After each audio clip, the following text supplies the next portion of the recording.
Hello दोस्तों, मैं सोनी सिंह आप सभी का स्वागत करती हूँ हमारे अपने यूट्यूब परिवार द स्पेशल फील्ड में।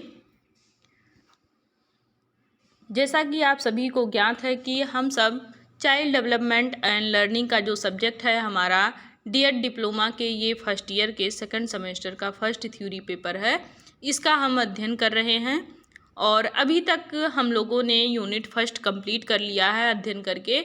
तो अगर आप लोगों को वीडियो फर्स्ट यूनिट का चाहिए तो आप हमारे इस चैनल पर जाकर देख सकते हैं। बाकी अभी इस वीडियो में हम यूनिट 2 के अंतर्गत सब यूनिट 2.2 का अध्ययन करने वाले हैं, जैसा कि आप स्क्रीन पर देख पा रहे हैं। तो चलिए शुरू करते हैं। यूनिट 2.2 है हमारा शैशवावस्था, और शैशवावस्था का आप समय काल देख पा रहे होंगे जन्म से 2 वर्ष। अब आप यहाँ पे थोड़ा सा कंफ्यूज होंगे, इसलिए कंफ्यूज होंगे क्योंकि अभी तक आप लोगों ने सीडीपी में जो भी पढ़ा है तो शैशवावस्था का जो समय पढ़ा है वो 0 से 5 वर्ष का पढ़ा है, बल्कि 0 से 2 वर्ष का जो समय आप लोगों ने पढ़ा है वो शैशव काल का पढ़ा है। तो यहाँ पे आप बिल्कुल भी कंफ्यूज नहीं होंगे, क्योंकि हमें ये शैशवावस्था का जो समय इसमें पढ़ना है वो जन्म से 2 वर्ष का पढ़ना है। ये आरसीआई के थ्रू जो हमें सिलेबस प्रोवाइड कराया गया है उस सिलेबस में जो शैशवावस्था को जन्म से 2 वर्ष ही माना गया है। तो हम जो पूर्ववत पढ़े हैं वो हमारा सही है। जो हम आगे पढ़ेंगे ये केवल हम डीएड के लिए पढ़ेंगे कि शैशवावस्था का जो समय होता है वो जन्म से 2 वर्ष का होता है, और शैशव काल का जो समय होता है वो जन्म से 2 वर्ष का होता है। तो चलिए, यहाँ तक आप लोगों को समझ में लगभग आ गया होगा। अब हम आगे बढ़ते हैं। गर्भधारण के 280 दिन बाद गर्भस्थ शिशु का जन्म होता है, यानी कि 280 दिन का जो समय होता है उसको पार करने के बाद एक शिशु जन्म लेता है नए वातावरण में, या कह लीजिए 9 माह 10 दिन का जो समय लेकर बच्चा बाहरी वातावरण में आता है, या कह लीजिए कि जन्म लेता है, वह क्या कहलाता है? वो नवजात शिशु कहलाता है। लेकिन जो नवजात शिशु है वो कितने दिनों तक रहता है, यानी कि एक शिशु को हम हमेशा नवजात शिशु नहीं कह सकते हैं। तो जो 30 दिन का बच्चा होता है, यानी कि 1 महीने का जो बालक होता है जो जन्म लिया रहा होता है उसको क्या बोलते हैं? नवजात शिशु बोलते हैं। जन्म के बाद आंतरिक कोड को काटकर शिशु को माँ से अलग किया जाता है। शिशु को माँ से अलग किया जाता है आंतरिक कोड को काटकर, यानी कि आप लोगों को मैंने पिछले वीडियो में बताया है कि अपरा नाम की एक चीज़ है, यानी कि अपरा नाम की एक नली होती है जो शिशु के नाभि से जुड़ी होती है, और उसी से उसको ऑक्सीजन और भोजन या कह लीजिए पोषण प्राप्त होता है, जिससे वो डेवलप करता है। और बाद में जब वो जन्म लेकर नवजात शिशु के रूप में सामने आता है तो उसी अपरा को काट दिया जाता है और माँ से अलग कर दिया जाता है, यानी कि बच्चा अब स्वतंत्र हो गया है माँ से। कुछ वैज्ञानिक इसे नियंत्रण के स्थान पर इन्फेंट कहते हैं, या इन्फेंसी आप लोगों ने पढ़ा होगा, शैशवावस्था या शैशव काल, ये इन्फेंट कहते हैं, कुछ वैज्ञानिकों का कहना है। शैशवावस्था में जीवन का पहला वर्ष शामिल होता है। इस अवस्था में अधिकांश शारीरिक प्रणालियाँ जो होती हैं उनमें बहुत तेज़ी से बदलाव देखने को मिलता है, जैसे न्यूरोमस्कुलर सिस्टम बहुत तेज़ी से विकास होता है, और जन्म के बाद विकास जन्म की जो कार्यात्मक अवस्था की होती है वो उन्मुख हो जाता है, और वृद्धि जो होती है वो मुख्य रूप से कोशिकाओं को जोड़ने या कह लीजिए कि उसके जो और प्रोटोकॉल होते हैं उसमें विकास की जो प्रक्रिया होती है वो बहुत ही तेज़ी से होती है। तो आप देख रहे हैं कि शैशवावस्था जो होता है वो लगभग 1 साल के भीतर उसमें बहुत सारे चेंजेस आने लगते हैं। अभी हम लोगों ने इसके पहले जो वीडियो पढ़ा था वो गर्भावस्था या कह लीजिए कि प्रसव पूर्व की अवस्था थी, जिसमें हम लोगों ने देखा कि विकास कैसे हो रहा है, वृद्धि कैसे हो रही है और उसमें तंत्रिका तंत्र कैसे अपना कार्य कर रहा है, या फिर प्रथम माह में, सेकंड माह में, या फिर आपके तिमाही, फर्स्ट तिमाही, सेकंड तिमाही, ये सारे में कैसे कैसे विकास हुआ, ये हमने डिटेल से पढ़ा है। और अब हम शैशवावस्था के बारे में पढ़ रहे हैं। तो इसमें भी आप देख सकते हैं कि जब बच्चा बाहरी दुनिया में आता है और यहाँ पे आके सामंजस्य स्थापित करता है, तो इसमें क्या होता है कि बच्चा 1 साल के भीतर या 2 साल के भीतर वो बहुत तेज़ी से विकास कर रहा होता है, जिसमें उसका शारीरिक पक्ष भी शामिल होता है और बहुत सारे उसके शारीरिक पक्ष से ही रिलेटेड बहुत सारे आयाम होते हैं जो बहुत तेज़ी से विकास कर रहे होते हैं, जिसमें न्यूरोमस्कुलर सिस्टम जो होता है वो बहुत ही तेज़ी से डेवलप कर रहा होता है। आगे बढ़ते हैं। तो जन्म के तुरंत बाद वृद्धि की जो दर होती है वो बढ़ जाती है और जन्म के समय उसका भार जो होता है वो 7.5 पाउंड होता है और उसकी औसतन जो लंबाई होती है 9.5 इंच लगभग होती है, जो बढ़कर 3.16 पाउंड या हो जाती है, यानी कि 3.16 पाउंड जो है वो उसका भार है और लंबाई जो है वो 15.121 इंच हो जाती है। तो अब आप देख सकते हैं कि जन्म के 1 वर्ष के अंदर कितने चेंजेस आ रहे हैं। वृद्धि की जो दर है वो बहुत ही तेज़ी से बढ़ रही है, साथ ही जो उसका भार है वो लगभग 7.5 पाउंड हो जाता है और उस बच्चे की जो लंबाई होती है 19.5 इंच हो जाता है। साथ ही उसका भार धीरे धीरे बढ़ता है और जो कि 3.16 हो जाता है। जन्म के समय 7.5 पाउंड का जो बालक होता है, लगभग 3 केजी का, वही आगे 1 साल के अंदर 19.5 इंच हो जाता है। उसका भार बढ़कर 3.16 हो जाता है और लंबाई जो होती है, जो कि जन्म के समय 19.5 होता है, वही आगे बढ़कर 15.21 हो जाता है, 21 इंच तक बढ़ जाता है। तो आप देख सकते हैं कितने चेंजेस हो रहे हैं।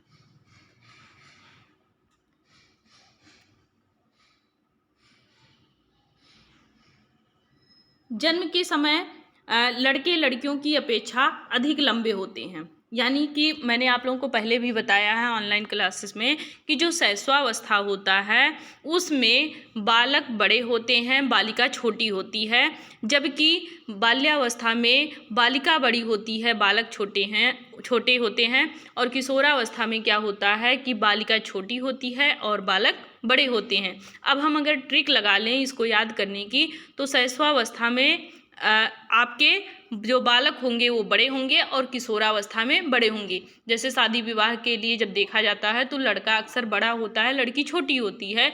रियर केस में आप देखते हैं कि लड़के कहीं छोटे हो सकते हैं, लेकिन लड़कों की जो लंबाई होती है वो लड़कियों से बड़ी होती है किशोरावस्था में। तो उसी से हम एक एज छोड़ के आप डाउन जब होंगे तो शैशवावस्था में जो है वो कि उसमें आपके बालिका क्या होगी, छोटी होगी और बालक बड़े होंगे। तो ये हमारे याद करने की ट्रिक रही। आगे बढ़ते हैं। वजन के मामले में अगर हम देखें तो ये चरम वेग पे होता है। जन्म के 2 महीने बाद लगभग उसमें जो भार होता है, लंबाई होती है, वो बहुत ही तेज़ी से बढ़ रही होती है। कोशिकाएं भी अपने आकार में परिवर्तन लाती हैं, या कह लीजिए कि उनके आकार में भी भारी मात्रा में परिवर्तन देखने को मिलता है। जैसे कि बच्चे का सिर जो होता है वो सीधा करना और झुकाना, इस प्रकार से बैठने और खड़े होने का भी वो प्रयास करता है 2 माह में। और रीढ़ की जो हड्डी होती है या स्तंभ की ग्रीवा, गांठ में वक्रता, ये सारी चीज़ें लगभग दिखाई देने लगती हैं, क्योंकि जन्म के समय बच्चे में रीढ़ की हड्डी दिखाई देना या गले के नीचे ग्रीवा, ये सारी चीज़ें बिल्कुल भी दिखाई नहीं देती हैं, क्योंकि मांसपेशियां इस प्रकार से ढक के रखती हैं कि वो आपको आँखों से मतलब दिखाई नहीं देंगी। जब आप हाथ रखेंगे तब आपको वो महसूस होंगे। लेकिन जैसे जैसे उसमें वृद्धि और विकास होता है, सब सारी चीज़ें उसमें दिखाई देने लगती हैं, जैसे रीढ़ की हड्डी और ग्रीवा।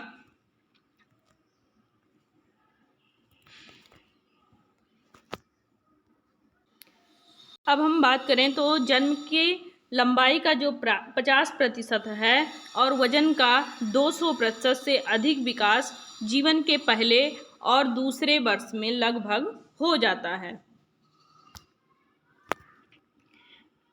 अब नवजात शिशु की नींद की बात करें तो इस समय जो बालक होता है वो लगभग सोता ही रहता है। 18 घंटे या कह लीजिए 20 घंटे तक जो बालक होता है वो सोता ही रहता है। 20% से कम ही बच्चे होते हैं जो थोड़ा कम सोते हैं। बाकी सारे बच्चे लगभग 16 घंटे, 18 घंटे या 20 घंटे तक सोते ही रहते हैं। नवजात शिशु का रोना। नवजात शिशु का जो रोना है ये प्रतिदिन लगभग 2 घंटे के करीब में विलाप ही करते रहते हैं।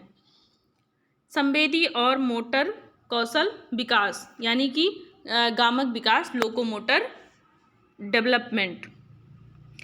नवजात शिशुओं में सभी 5 इंद्रियां होती हैं, या कह लीजिए कि मनुष्यों में भी 5 ज्ञानेंद्रियां होती हैं या इंद्रियां होती हैं। तो नवजात शिशुओं में भी सभी 5 ज्ञानेंद्रियां या इंद्रियां होती हैं। जो नवजात शिशु होते हैं चेहरे, आवाज़, गंध से पहचानना लगभग वो सीखने लगते हैं। धीरे धीरे करके 2 वर्षों में इसका भी डेवलप हो जाता है और शिशु में स्पर्श की भावना आ जाती है। मुख्य रूप से मुंह के आसपास वो अपनी उंगलियों को फेरते रहते हैं। शिशु को सूंघने में भी तेजी आती है, या कह लीजिए कि वो उनके सूंघने की जो प्रवृत्ति होती है, उनकी घ्राण इंद्रियां वो भी बहुत तेज़ी से विकसित हो रही होती हैं। जैसे कि बच्चे की मांसपेशियां एक एक काम करना शुरू कर देती हैं, तो जो मोटर कौशल होता है वो भी विकास करना प्रारंभ कर देता है। जैसे 2 वर्ष का बालक जो होता है वो 1 साल का होते होते धीरे धीरे वो उसमें चलने की शुरुआत हो जाती है, या कह लीजिए कि 2 वर्ष तक पहुँचते पहुँचते बच्चा लगभग दौड़ने भी लगता है। तो रेंगना, जैसे बच्चा छोटा है तो रेंगना प्रारंभ कर देता है, बैठना प्रारंभ कर देता है, चलना प्रारंभ कर देता है धीरे धीरे करके। तो ये उसके क्या है, लोकोमोटर डेवलपमेंट है। अब आते हैं हम शारीरिक विकास यानी कि फिजिकल डेवलपमेंट। फिजिकल डेवलपमेंट क्या है? यह शरीर में होने वाले परिवर्तनों को संदर्भित करता है। यह विकास शैशवावस्था में तीव्र गति से होता है। शैशवावस्था में जो शारीरिक विकास होता है वो बहुत ही तेज गति से होता है। उसका जो सिर होता है संपूर्ण शरीर के 1/4 के लगभग में होता है, जबकि वयस्क जो व्यक्ति होते हैं उनमें 1 के अनुपात 7 होता है। खोपड़ी और चेहरे का जो अनुपात होता है वो लगभग 8:1 होता है। और नवजात शिशु के कंधे जो होते हैं वो पतले, गर्दन और सकड़ी, पैर कुछ अलग लंबा, नाक, चपटी, जबड़े अविकसित और भुजाएं व धड़ सिर पैर की तुलना में छोटे होते हैं। अब हम बात करें आँख की, तो आई क्या है? जन्म के समय आँख हल्के भूरे रंग की होती है। जन्म के समय हल्के भूरे रंग की आँखें होती हैं जो जन्म के कुछ दिनों पश्चात अस्थायी रंग को प्राप्त करने लगती हैं। यानी कि अस्थायी रंगों के साथ में बच्चा जन्म नहीं लेता है, हल्के भूरे रंगों के कलर का ही बच्चा आँख को लेकर वो जन्म लेता है। आँखें आकार की दृष्टि से परिपक्व लगती हैं, परंतु इनकी गतिविधियों पर कोई नियंत्रण नहीं होता है। बच्चे के आँख में जो पुतली होती है उस पर उसका नियंत्रण बिल्कुल भी नहीं रहता है, क्योंकि बच्चों को ये नहीं पता होता हमें कहाँ देखना है, कैसे देखना है। तो उनकी जो पुतलियाँ होती हैं वो प्रॉपर चलती रहती हैं, उनमें समन्वय नहीं हो पाता है, समन्वय का अभाव होता है। अब नवजात शिशु के बाल। नवजात जो शिशु होता है उनमें जो बाल होते हैं बहुत ही मुलायम होते हैं, एकदम रेशम की तरह होते हैं, और पीठ व कंधों पर भी उन पे मुलायम बाल आते हैं और जन्म के कुछ दिनों बाद ये झड़ भी जाते हैं। अब यदि हम हड्डियों और मांसपेशियों की बात करें तो मांसपेशियां छोटी व मुलायम होती हैं और शिशु पर इनका अधिक नियंत्रण नहीं होता है। गर्दन की मांसपेशियां जो होती हैं अपेक्षाकृत विकसित कम हुई रहती हैं और हड्डियां जो होती हैं वो लचीली होती हैं, कोमल होती हैं, कार्टिलेज की बनी होती हैं और जिससे कि बच्चों में अगर कोई चोट लग जाए तो आघात ज़्यादा लगने का पूरा संभावना रहता है। यदि हम त्वचा की बात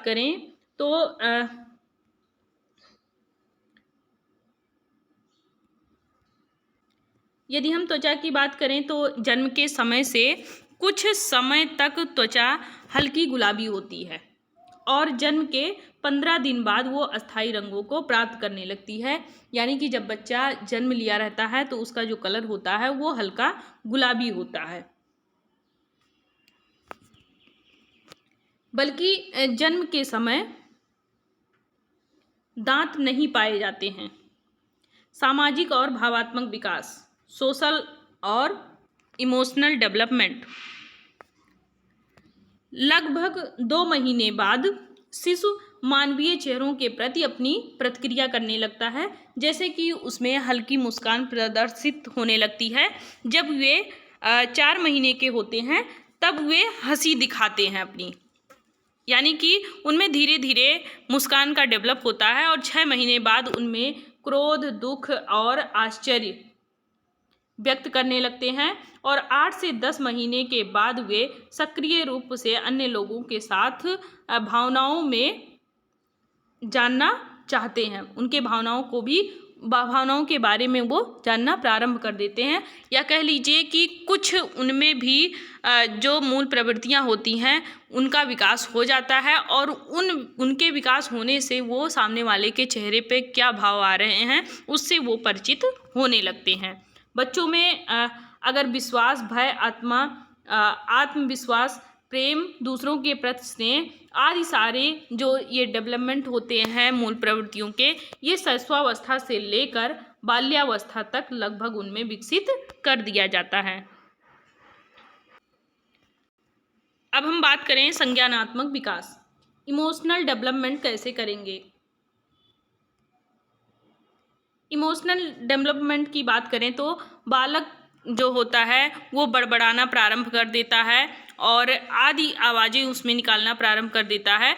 जैसे अपनी ही भाषा में वो कुछ इस प्रकार से बात करता है कि वो समझ में तो बिल्कुल नहीं आता है, लेकिन वो अपनी भावनाओं को उसमें व्यक्त करता है।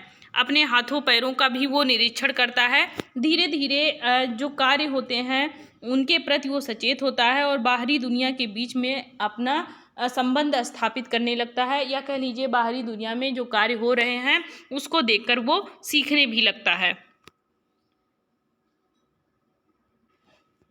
बालक बाहरी दुनिया में भी अपने भावनाओं को जागृत कर वो बहुत कुछ सीखने लगता है और बहुत सारी गतिविधियां करने लगता है, जैसे कि अपने हाथ पैर चलाना, पैरों से साइकिलिंग करना, और इस दौरान उसमें जो कार्यात्मक क्षमता होती है वो भी तेज़ी से विकसित हो रही होती है। और शैशवावस्था के दौरान ही जो मानसिक प्रतिनिधित्व होता है वो भी क्षमता लगभग विकसित होने लगती है और 9 महीने के अंत में वस्तु स्थापित प्रदर्शन भी लगभग उस बच्चे में दिखने लगता है। यानी कि अगर बच्चे से 9 माह में किसी वस्तु को पकड़ने के लिए कहेंगे तो वो बच्चा अच्छे से पकड़ लेता है, रखने के लिए कहेंगे तो वो रख भी देता है और कुछ आवाज़ें वो निकालने लगता है। साथ ही साथ कुछ आवाज़ें वो सीख भी जाता है, जैसे माता पिता का अगर हम नाम बोलते हैं या फिर माता पिता किसी अन्य व्यक्ति का नाम बोलते हैं तो उसके प्रति वो प्रतिक्रिया करने लगता है, उनके तरफ वो देखने लगता है या हल्की मुस्कान प्रदर्शित करने लगता है। और ये भी कहते हैं कि बचपन की जो अवस्था होती है, इस अवस्था में जो बच्चे होते हैं वो लगभग दूसरों पर डिपेंड होते हैं, स्वयं से कोई भी कार्य नहीं कर पाते हैं, या कह लीजिए रचनात्मक और सामाजिक जो कारण होता है वो शुरू हो जाता है इसी में। और शैशव काल में जो भावनाएं होती हैं उनकी वो बहुत ही सरल होती हैं, बहुत ही सुलभ होती हैं, और कह लीजिए उनकी जो मुस्कान होती है वो बहुत ही आनंददायक होती है। बल्कि अगर हम ये देखें कि बच्चे का जो विकास होता है वो अन्य अवस्थाओं की अपेक्षा शैशवावस्था में बालक जो विकास करता है बहुत ही तेज़ी से विकास कर रहा होता है। शैशवावस्था में लगभग उसका जो मानसिक विकास होता है वो 50% से भी अधिक विकास कर जाता है। यानी कि 3 वर्ष का जो बालक होता है वो 50% से ऊपर विकास उसका मानसिक विकास हो जाता है या संवेगात्मक विकास उसका हो जाता है।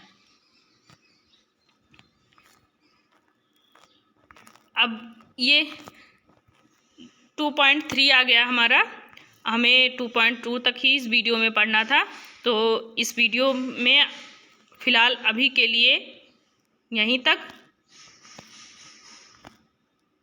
ऐसे ही किसी वीडियो में हम फिर से मिलेंगे, तो तब तक के लिए बहुत बहुत धन्यवाद। यदि वीडियो अच्छी लगे लाइक करें, सब्सक्राइब करें, साथ ही शेयर भी करें ताकि आपके अन्य साथियों को भी लाभ प्राप्त हो सके।